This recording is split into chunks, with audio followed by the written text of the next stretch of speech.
Her breath reeked of champagne and victory when she leaned close. "You're just a waiter now," she murmured, eyes glittering like she'd just pinned me under her heel. I didn't flinch. I poured the wine, set the glass in front of her, and smiled, because I'd been waiting for this moment. The front door opened. A man in a black suit stepped inside, clean-cut, unreadable face, a small gold pin on his lapel. He scanned the room, locked eyes with me, and crossed over without hesitation. "Senior Agent Jade Carter," he said, extending his hand. "It's an honor." Forks paused mid-air. Glasses hovered, untouched. My stepmother's smirk drained from her lips. But to understand the silence that followed, you need to know the years that led to it. I was 16 when my father married her, Victoria. She was elegance dipped in venom, a social climber who collected people like jewelry. At first, she treated me like a project. New clothes, private school, her icy hand gripping my shoulder in every family photo. I thought it was love, in her own way.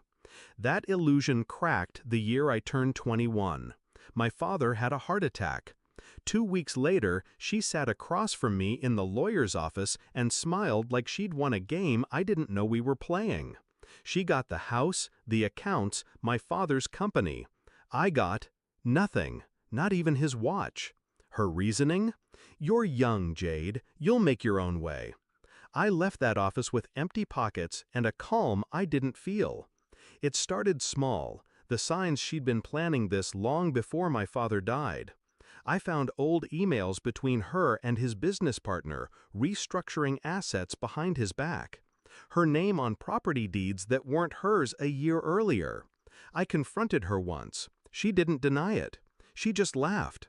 "Darling, the world doesn't reward the honest, it rewards the clever." That was the last time she saw me as the naive stepdaughter she could manipulate. I didn't spiral. I calculated.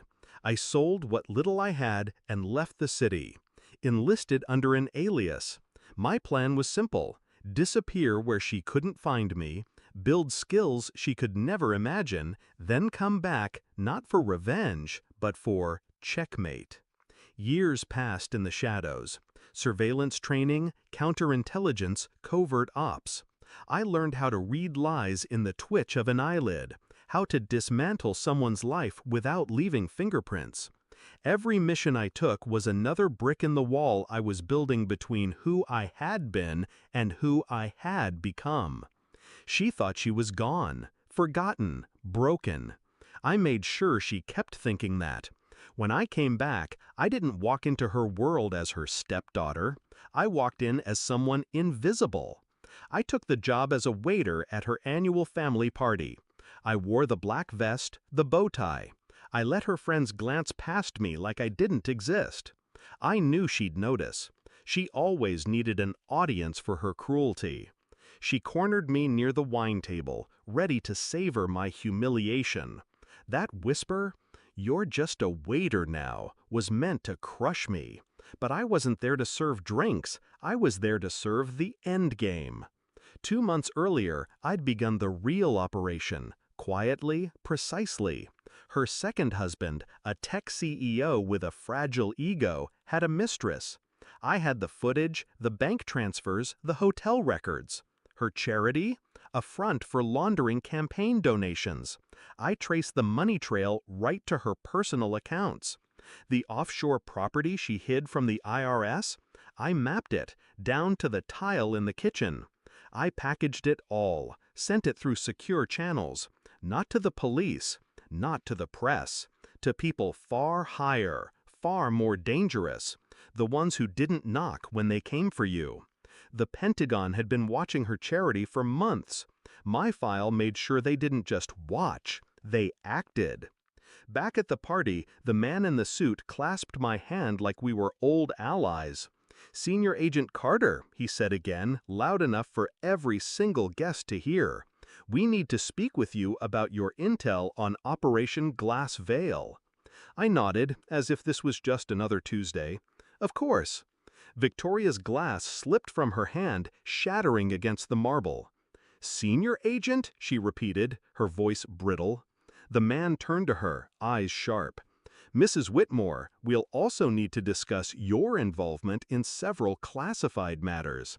We'd prefer to do this discreetly. Her friend stared, whispers rising like smoke. Her husband took a step back, as if her downfall might be contagious. I didn't move. I just held her gaze. She finally saw me. Not the girl she stole from, but the woman who'd been building her ruin piece by piece. They let her out the front door. No handcuffs yet. That would come later, when the cameras weren't flashing. I stayed behind, picked up the empty champagne flute she'd left on the table. Her lipstick still marked the rim.